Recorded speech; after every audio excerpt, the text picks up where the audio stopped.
Hey guys, coming at you with a little mini follow-up patio message. We had the patio last night looking at session 2 of our Common Thread Understanding the Bible from Beginning to End series, and we've been making our way through the Old Testament. And one of the things that is a little unsettling when you're reading through the Old Testament especially is the amount of violence that's in the Old Testament. And how do we, as Christians who believe in a God of love and a God of peace and a God who is good, reconcile all this violence that is a part of the Old Testament with who God says that He is? And so we're going to deal with that just a little bit right here. And so one of the things that people usually bring up is the apparent genocide that God commands the Israelites to do against the Canaanites. When they're going to take the Promised Land, God says, hey, you need to wipe all of these people that currently occupy the Promised Land out. How could a good, loving God command something like that?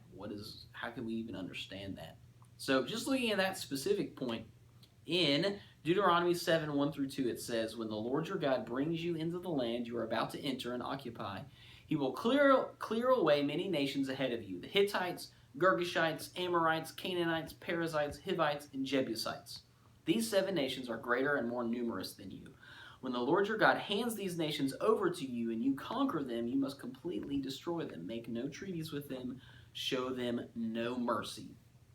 So there God's saying you need to wipe all of these people out. Now, how do we reconcile that?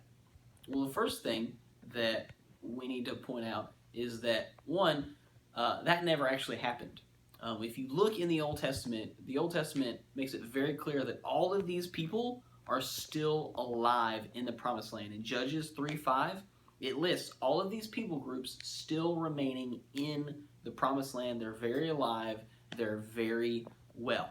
So that's the first thing, is that a genocide never actually occurred. It never actually happened.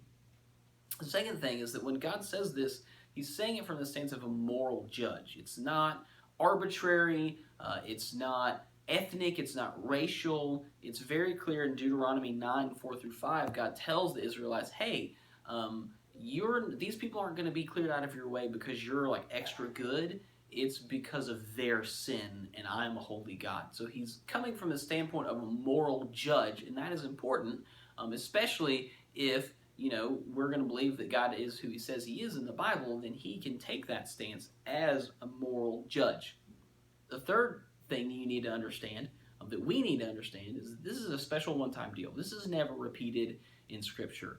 God never says this kind of thing ever again. It's a special circumstance, a singular point in history.